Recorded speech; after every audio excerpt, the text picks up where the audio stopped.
அண்மை செய்தி மக்களவை சபாநாயகர் ஓம் பிர்லாவுக்கு எதிராக நம்பிக்கையில்லா தீர்மானம் கொண்டுவர எதிர்க்கட்சிகள் ஆலோசனை மேற்கொண்டுள்ளன. மக்களவையில் எதிர்க்கட்சிகளை பேச விடாமல் சபாநாயகர் ஓம் பிர்லா வேண்டுமென்றே தடுப்பதாக குற்றச்சாட்டு எழுந்திருக்கிறது.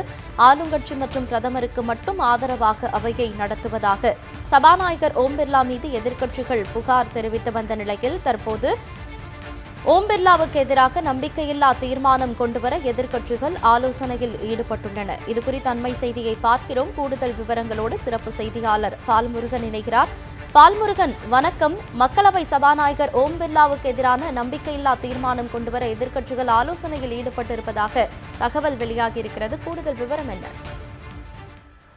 நாடாளுமன்றத்தில் ஆளுங்கட்சிக்கு மட்டுமே பேச அனுமதிப்பது, எதிர்க்கட்சிகளை பேச அனுமதிக்காதது போன்ற விவகாரங்களில் சபாநாயகர் ஓம் பிர்லா ஒரு சார்பாக நடந்து கொள்கிறார் என்கிற புகார் கடந்த பல நாட்களாகவே இருந்து வருகிறது.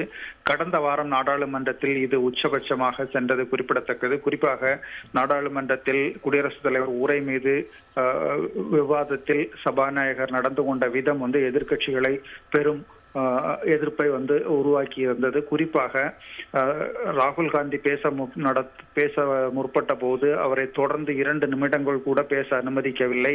அவருடைய பேச்சு பாதியிலேயே தடைபெற்றது. இதனைத் தொடர்ந்து பல்வேறு எதிர்க்கட்சிகள் பேசாமலேயே குடியரசுத் தலைவர் உரை மீதான விவாதத்தை நிறைவேற்றுவதற்கு சபாநாயகர் அனுமதி அளித்தார்.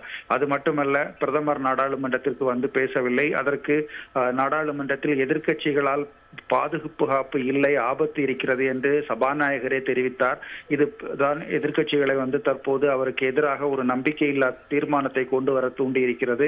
இது தொடர்பாக இன்று காலை நாடாளுமன்ற வளாகத்தில் நடைபெற்ற இந்தியா கூட்டணி கட்சிகள் கூட்டத்தில் ஆலோசனை நடத்தியிருக்கிறார்கள்.